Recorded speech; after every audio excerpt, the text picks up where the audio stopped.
Amém, irmãos. Paz do Senhor. Fiquei muito feliz de ter essa oportunidade de novo. Estava pensando, falei, será que Deus me deu um recado que não era para eu trazer essa mensagem, ou não era para eu pregar? E meu pai me convidou de novo, falei, então tá bom, então acho que é para eu falar. E depois desse louvor fica até difícil falar qualquer coisa, mas só antes de começar, irmãos, eu queria honrar a vida da Gabi, minha irmã que está aqui de pé, porque ontem a gente estava aqui no Relevante e tinham poucas pessoas aqui, acho que tinha umas 15. E a Gabi pregou de forma maravilhosa, fervorosa. Você via em cada palavra dela o amor que ela tinha por cada adolescente que estava aqui. E o Espírito Santo se fez presente e foi uma benção. Que Deus continue te abençoando, viu, Gabi? Ontem eu tive a certeza que eu sou o quarto melhor pregador da família. Meu pai, minha mãe e a Gabi pregam melhor porque o Fê e a Bia ainda não pregaram. Mas a Maria chega lá. Mas tem chances de eu virar o sexto, sétimo e o oitavo. Foi uma bênção e você tem inspirado a minha vida com a sua caminhada, com a sua insistência e que Deus continue te usando. Tá bom? Amém. Nosso texto está lá em João 14, 21 a 23.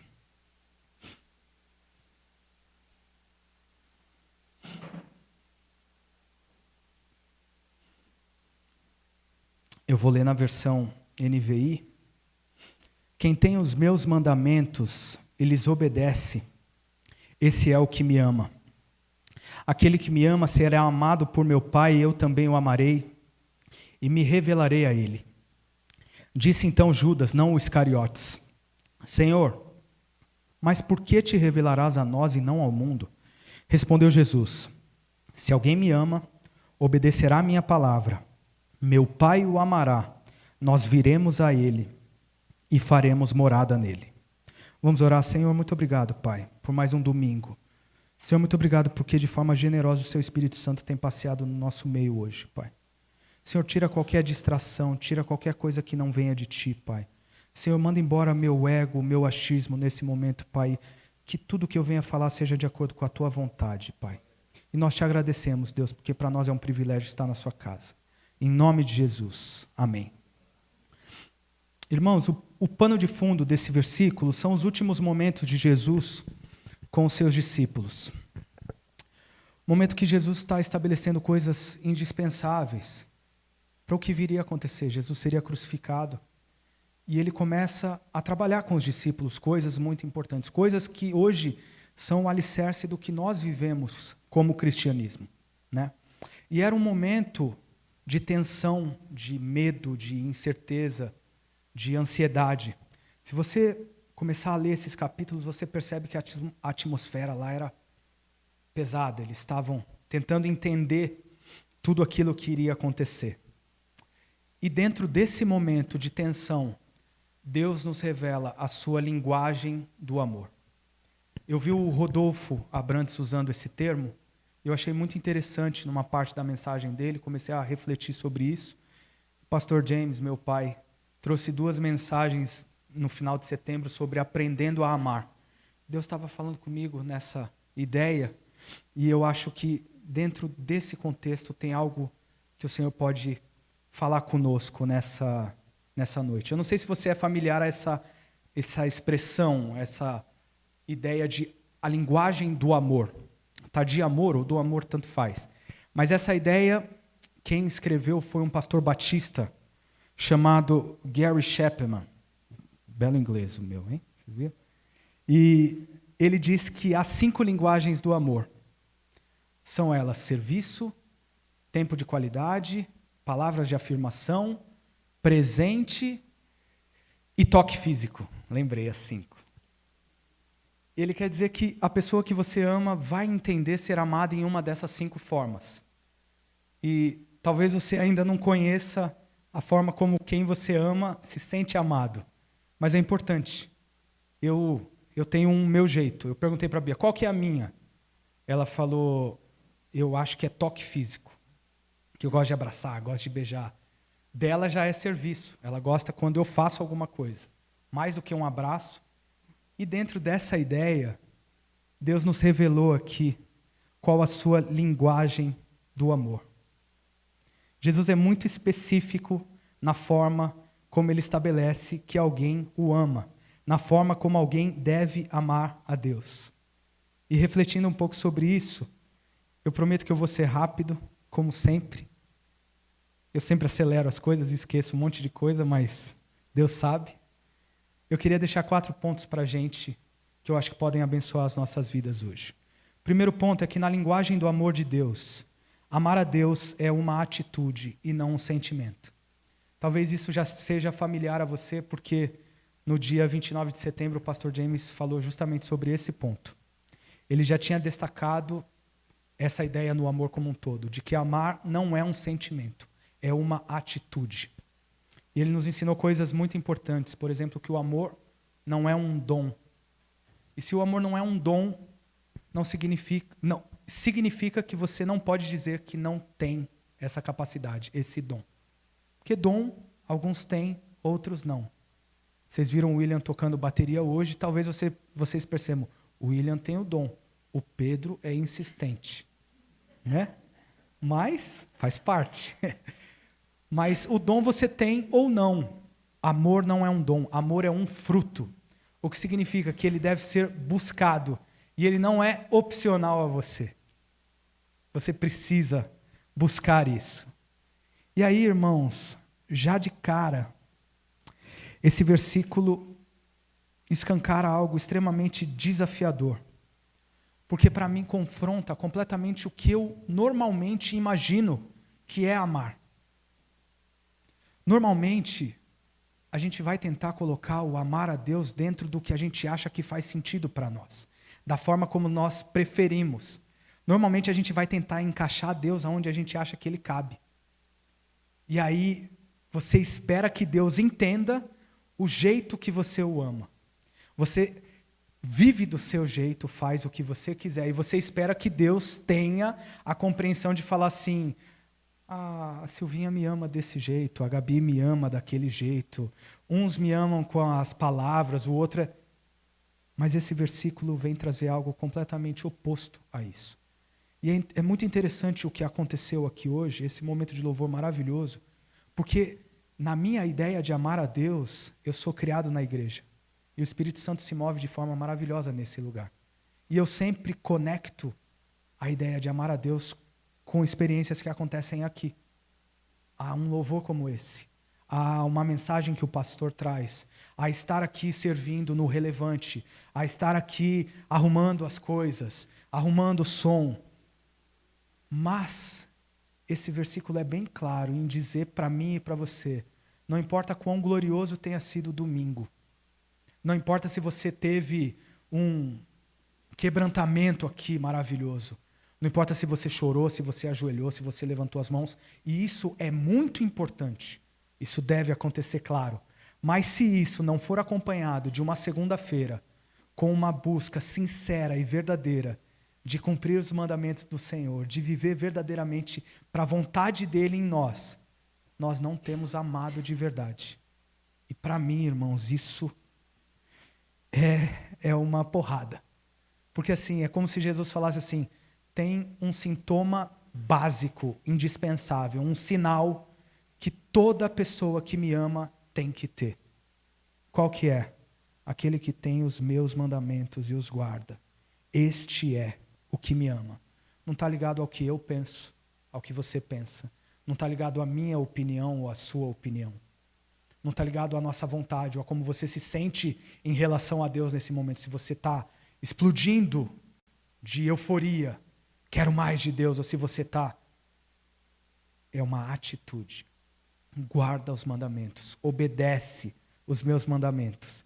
Este é o que me ama. E é muito natural que a gente tenha essa ideia de amor romântico, de Hollywood, não é verdade? Aquela ideia de filme que o casal tem uma história completamente bagunçada, completamente torta, dá tudo errado, Tudo que não era para acontecer, aconteceu. Tudo que não era para fazer, se fez. E no final, mas deixa eu te falar uma coisa, eu te amo. A ideia de amar a Deus não tem nada a ver com isso. Não é essa a ideia que o versículo apresenta para nós. E a ideia que ele apresenta para nós é de que amar a Deus não é simplesmente um domingo na igreja, não é um grupo familiar, não é uma devocional na sua casa. Amar a Deus é sobre os dias comuns, todo dia, toda hora, a todo momento. Porque, irmãos, na linguagem do amor de Deus, amar a Deus é um convite a um estilo de vida. Aquele que tem os meus mandamentos e os guarda, este é o que me ama. Como eu falei, não é sobre o domingo, não é sobre a quarta. É sobre como nós vivemos todos os dias, o tempo todo, em qualquer lugar. Jesus nos ama com a maior atitude da história. Ele morreu por mim e por você, para que nós pudéssemos ter vida, para pagar o preço pelos nossos pecados. Mas Ele espera que nós possamos amá-lo com todas as nossas atitudes, durante toda a nossa história. E tem algo importante dentro disso, porque o versículo fala, aquele que tem os meus mandamentos, você precisa conhecer. Não dá para amar a Deus se você não conhece a palavra dele. Não dá para amar a Deus se você não conhece a vontade dele. E isso me chamou muito a atenção porque hoje, irmãos, todo mundo tem opinião sobre tudo. E opiniões extremamente carregadas de certeza. Não é verdade? E deixa eu te falar, tem gente falando do que não conhece. Tem gente dando conselho sobre o que não sabe. Tem gente que está tomando decisão e que está ajudando pessoas a tomar decisões, como quem entra num quarto escuro, sem saber aonde o próximo passo vai dar. E aí, dentro dessa ideia de conhecer, eu fui estudando algumas referências e algo me chamou a atenção. Nessa ideia de amar a Deus é um convite a um estilo de vida. Jesus com seus discípulos tinha algo muito interessante. Eles se pareciam. Eles tinham o mesmo jeitão. Você pode ver isso, por exemplo, quando Pedro trai Jesus. Ele está naquela fogueira lá e ele está querendo fugir de mostrar que ele era um dos discípulos, que ele era um dos que caminhava com Jesus. E aí tem um negócio que me saltou assim. Veio uma pessoa e fala para Pedro assim, você é um deles. O seu jeito de falar te denuncia. Você tem, caramba, você tem um jeitão deles. Você tem um jeitão de Jesus, você fala parecido com ele. Quando Judas trai Jesus, ele combina com os guardas um sinal. Aquele que eu beijar é o mestre. Falei, caramba, não era claro quem era o mestre? Não era claro quem era Jesus no meio daquela rapaziada? Eles tinham o mesmo estilo de vida, eles tinham o mesmo jeitão de viver. Parece que eles espalhavam o mesmo perfume. E aí é inevitável, irmãos, fazer a pergunta, e que fique muito claro isso para vocês. Quando eu trago uma mensagem aqui, nas poucas vezes, ela é toda minha, e se for para vocês, tudo bem, mas é Deus me confrontando. Então, isso é para a minha vida, tá? E aí vem o questionamento. Será que eu e você, pela forma que nós vivemos, pela forma que nós falamos, pelas nossas atitudes, temos sido reconhecidos como diferentes no meio de pessoas que não amam a Jesus, que não conhecem a Jesus? Ou pior, será que no meio das pessoas que amam a Jesus, a gente se acha parecido ou a gente se acha um peixe fora d'água? E deixa eu só deixar algo claro aqui. Quando a gente fala que amor não é um sentimento, é uma atitude e é um estilo de vida, e sobre ser diferente do mundo, a ideia não é que você é bom o suficiente para levar um estilo de vida que te faça merecer o que Jesus fez por você. Porque isso você nunca vai ser. Para ficar muito claro, nós nunca seremos bons o suficiente, não importa a vida que você leve, para merecer o que Deus fez por mim e por você. O que Ele fez por mim e por você foi graça, foi misericórdia. Mas quando nós temos contato com isso, Quando nós vivemos o Evangelho, inevitavelmente, o nosso estilo de vida começa a se diferenciar do estilo de vida que o mundo leva. E aí eu vi um pastor falando algo que me chamou muito a atenção. Que o Evangelho, ele não requer de você obediência. Tá, o Evangelho não requer de você obediência. Como assim, Pedro? Tudo o que você está me falando até agora me parece que o Evangelho me requer obediência. Não, o Evangelho não te requer obediência. O Evangelho te requer fé. O Evangelho te requer fé. Para crer e receber o que Jesus fez por mim e por você. Porque nós não seremos bons o suficiente, nenhuma atitude nossa vai ser capaz de trazer qualquer equilíbrio para essa relação. Tá, Pedro, se o Evangelho não requer de mim obediência, ele requer de mim fé. Onde entra a ideia de obediência? O Evangelho não requer de você obediência, ele produz em você obediência. Quando você tem contato com o Evangelho, quando você começa a viver a forma de Jesus, o estilo de vida de Jesus, ele produz em você obediência. Para que você não confunda se sentindo merecedor. Eu vivo o estilo de vida de Jesus, então Jesus fez o que fez porque eu também sou um baita cara legal. Muito pelo contrário. Só que ao ter contato com esse presente, esse sacrifício maravilhoso e merecido, ele começa a produzir em você obediência. E aí, irmãos, a nossa caminhada começa a ser diferente. E há quanto tempo a gente não tem sido reconhecido como diferente no meio das pessoas? Há quanto tempo a gente passa batidão? Eu lembro quando eu era pivete, assim, na escola, direto pintava assim, alguma coisa que o pessoal ia fazer e me vinha a pergunta, você é crente, né? Porque eu tinha uma caminhada diferente. Na faculdade, não me perguntava se era crente. Eu não parecia. E eu comecei a pensar, falei, caramba, velho, quantas vezes isso poderia ter acontecido e não tem. Amar a Jesus é um convite a um estilo de vida para todo dia, para toda hora, todo tempo, em qualquer lugar. Eu estou já caminhando para o final. Prometi que ia ser rápido. O terceiro ponto que eu queria deixar para vocês, que nessa ideia, nesse versículo, há uma promessa dentro da linguagem do amor de Deus. Lê comigo o versículo 21. Aquele que me ama será amado por meu Pai, e eu também o amarei e me revelarei a ele. Versículo 23. Se alguém me ama, obedece a minha palavra, meu Pai o amará, e nós viremos a ele e faremos morada nele. Qual a promessa desse versículo, irmãos? Ele se revelará a nós. Quando você vive o estilo de vida Jesus, ele se permite se fazer conhecido por você. Ele começa a se revelar a você dentro dessa ideia de estilo de vida. É um convite, uma oportunidade de não ser familiar a Jesus, mas de ser íntimo. Algo que a Gabi falou e que ficou marcado na minha vida para sempre.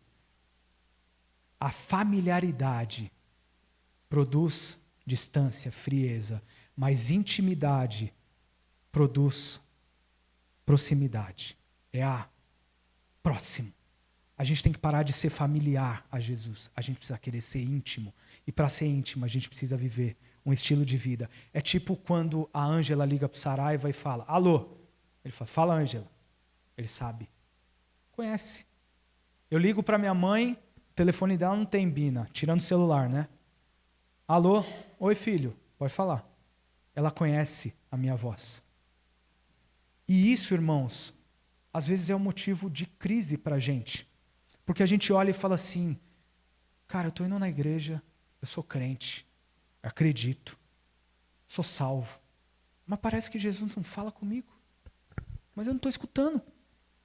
Mas parece que eu não ouço a voz dele. E claro, irmãos, tem momentos que Jesus fica em silêncio para nos ensinar certas coisas. Mas não é sobre isso que eu estou falando. Estou falando daquela sensação que você fala assim, cara, não estou entendendo. Esse versículo é uma resposta. Eu também o amarei e me manifestarei a ele. E é interessante, porque me parece que esse versículo tem uma conexão com o convite que Jesus fez ao jovem rico. Jesus viu aquele jovem e Jesus o amou. Como ele fala no versículo, eu também o amarei. E Jesus convida o jovem rico a caminhar com ele. Fala, vem caminhar comigo, porque eu vou me revelar a você, você vai me conhecer. Mas o jovem rico não enxergou o tesouro nessa oportunidade. E perdeu a oportunidade de conhecer ao Senhor, porque ele colocou os olhos dele em outras coisas. Esse versículo é uma resposta para nós. Mas esse versículo é uma promessa condicional. Por que é uma promessa condicional? Se alguém me ama, obedece à minha palavra, aquele que tem os meus mandamentos e os guarda, este é o que me ama. A orientação é muito clara, irmãos. E aí tem uma coisa que é importante. Isso não é passível do meu e do seu achismo. Isso não é passível da minha ou da sua opinião. Porque às vezes parece que a gente senta com Deus como quem senta numa mesa de restaurante. Fala assim, Deus, o que você acha disso? Eu acho aquilo. Tá, mas vamos entender também o contexto da coisa toda. Vamos... Pô, que bonito, né, cara? Bacana, você é um cara maravilhoso que consegue sentar na mesa com... Não é passível do que a gente acha da nossa opinião. Você quer conhecer mais a Deus. Você quer que Deus se revele a você. É a palavra que está fora de moda. É uma caminhada em obediência. E a responsabilidade do primeiro passo é minha e sua. Está disponível a nós conhecer mais a Deus. Mas nós precisamos tomar a decisão de ter essa atitude. E aí, irmãos, dentro do ano que a gente tem vivido, eu confesso que a gente está vivendo uma montanha-russa, assim. Tipo, coisas maravilhosas e várias porradas ao mesmo tempo. Tipo, eu não estou entendendo nada, sabe? Tipo, a gente mudou para nossa casa, pá, aí... Cara, eu não vou abrir para os irmãos para a gente não chorar juntos, né? Mas assim, Samuca, meu sócio, irmão de caminhada, sabe.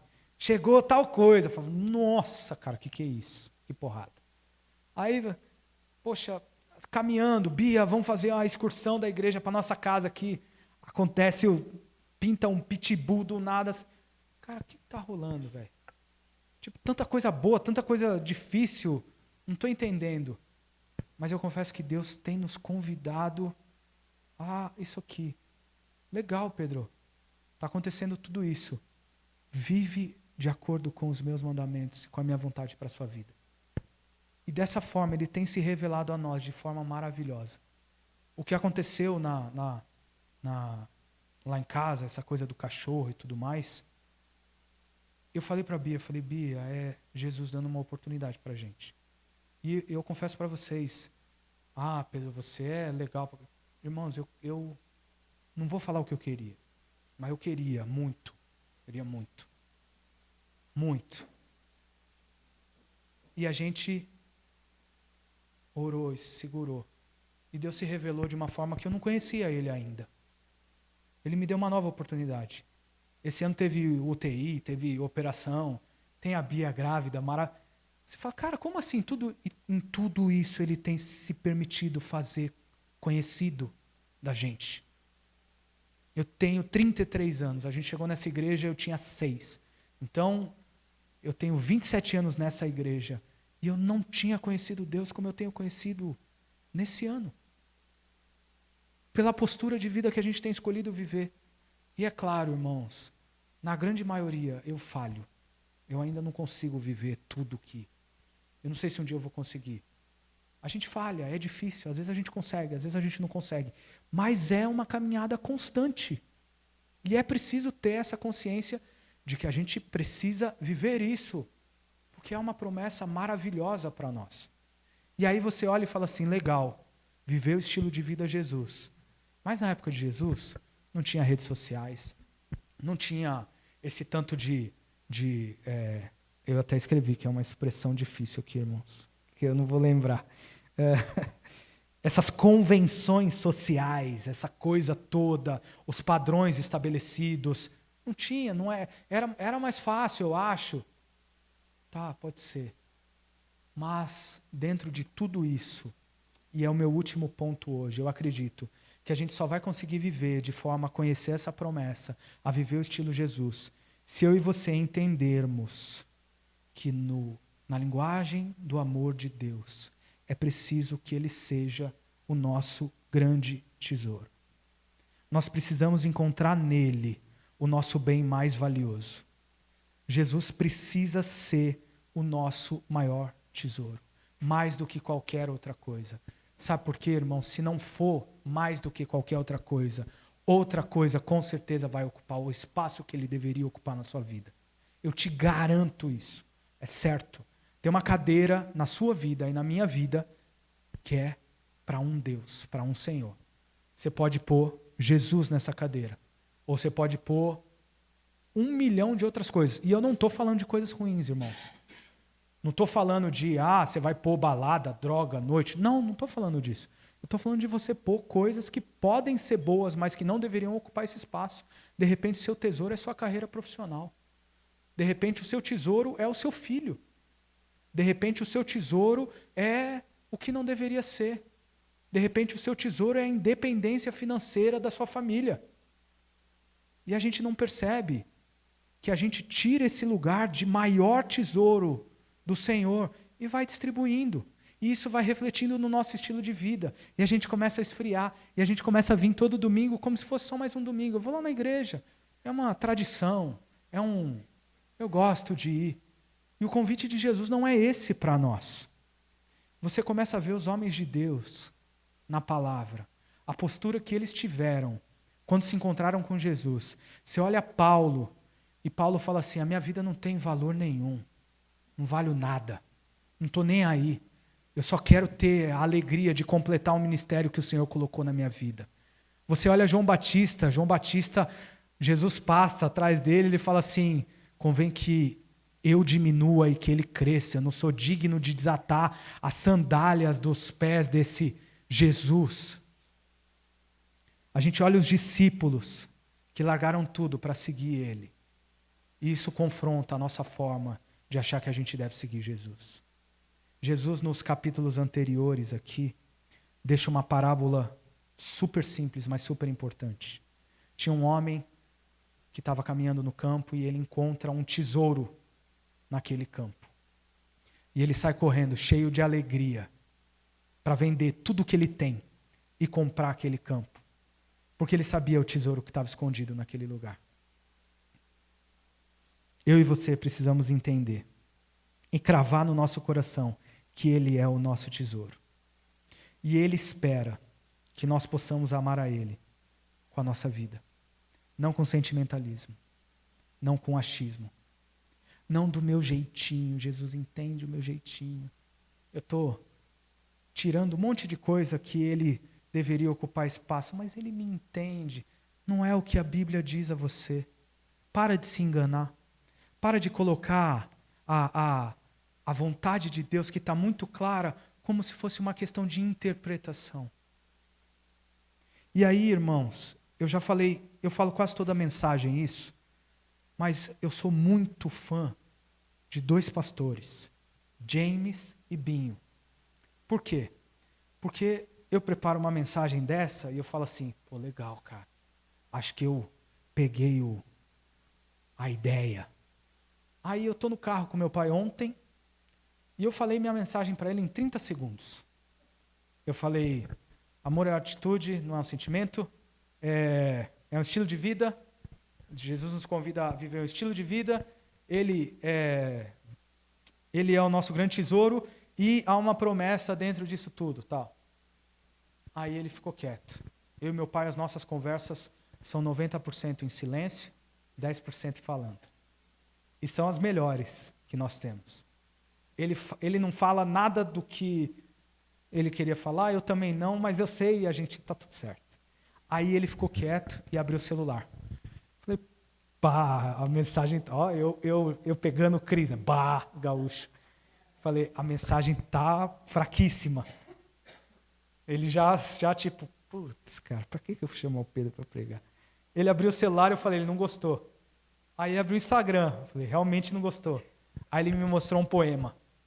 Eu falei, caraca, bicho. Tipo assim, é isso aqui? Eu falei, é. Legal, pai. Eu no carro eu me segurei assim. Porque a gente estava conversando esses dias sobre como Deus tem usado a vida dele e tudo mais. E eu achei maravilhoso. Ele me indicou um poema e eu não queria deixar de dividir com vocês. Sobre a ideia de aquele que tem os meus mandamentos e os guarda. Este é o que me ama. É um poema que se chama Guardar, de um rapaz chamado Antônio Cícero. Guardar uma coisa não é escondê-la ou trancá-la. Em cofre não se guarda coisa alguma. Em cofre perde-se a coisa à vista. Guardar uma coisa é olhá-la, fitá-la, mirá-la, por admirá-la, isto é, iluminá-la ou ser por ela iluminado. Guardar uma coisa é vigiá-la, isto é, fazer vigília por ela, isto é, velar por ela, isto é, estar acordado por ela, isto é, estar por ela ou ser por ela. Por isso, melhor se guarda o voo de um pássaro do que um pássaro sem voos.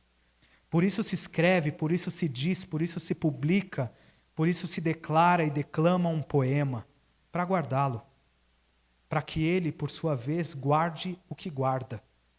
Guarde o que quer que guarde um poema. Por isso o lance do poema. Por guardar-se o que se quer guardar.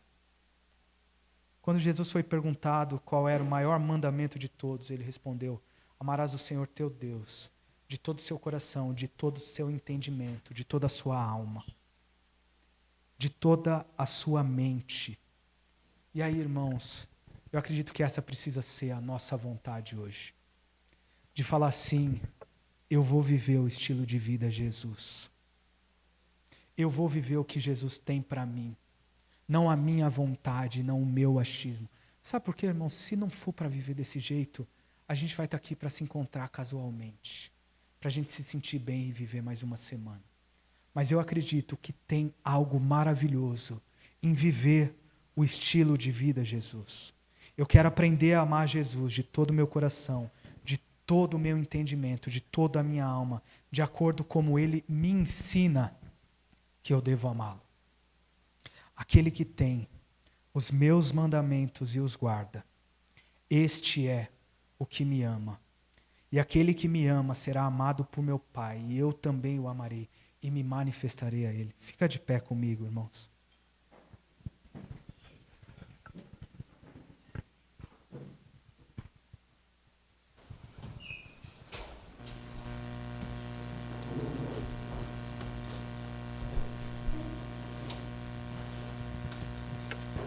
Hoje o nosso convite é muito claro. É entender que Deus tem uma forma de ser amado. É esquisito. Tem um formato de amar. Deus tem uma linguagem de amor. Tem uma forma estabelecida e certa. É indispensável.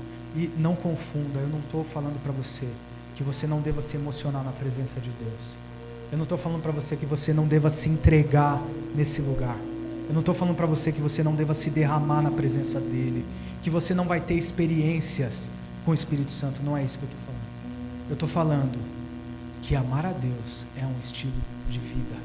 É todo dia, toda hora, em qualquer lugar. É para muito além do nosso domingo. O domingo é quando a gente se reúne. E quando a sua segunda-feira, a sua terça, a sua quarta, a sua quinta, a sua sexta, seu sábado estão dentro disso, o domingo fica muito mais fácil. É fácil? Não, não é. Mas é uma decisão, não é um sentimento. E eu e você precisamos entender isso.